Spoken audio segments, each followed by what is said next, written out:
Such a strange story. Where do I begin? It was a long night. I couldn't sleep, couldn't rest. Longest night of my life. I've been up for 24 hours at least.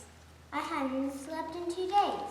3 days, maybe 4. Ordinary guys like us would trade off and take cat naps, but not that night.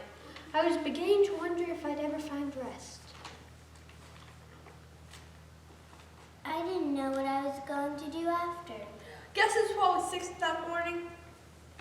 We rose at 7, then we gathered our things. None of us could eat. I don't remember what time it was when it happened.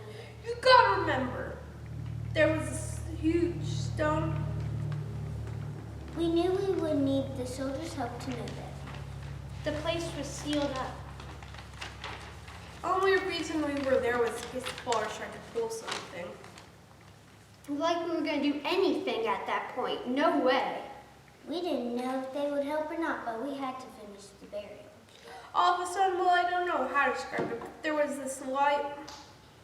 We got to the garden. There was a pounding on the door. Scared us both senseless. Their weapons were there, We knew it had to be the Romans. Knocked us to the ground. but the soldiers were gone. It was Mary, out of breath and terrified. There was a figure in the light. She said she saw an angel. He asked us, "Why are you looking for him among the dead?" All she could say was, "He's gone." He moved the stone right in front of us, broke the seal, and pushed the whole thing back up the hill. The tomb was wide open and empty. It's impossible. Did someone steal the body? Did the Romans take him to council? We didn't even bother to look. We didn't ask questions. We ran. ran. Yeah, we knew it meant death abandoning our post, but there in that moment we feared Rome a whole lot less than the specter. I went straight to the house where Peter and the boys were staying. John got ahead of me, but he waited. We went inside together. We stopped to catch our breath, then we worked on our story. We didn't even think that he was alive at first.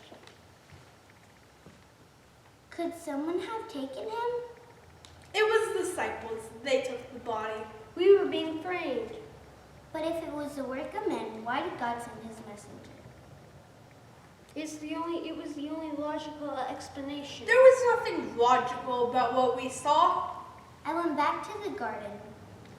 We went to see the council. I went home, shaking, terrified.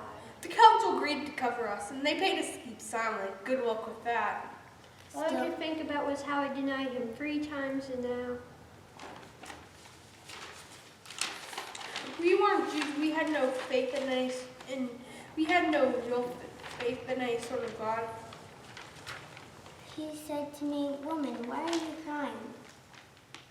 how could I face him after all he went through? But what we saw was not the work of men. I told him, "They've taken my Lord, and I don't know where he is." He was gone. He was back. All he had to say was Mary. That's the way I remember it.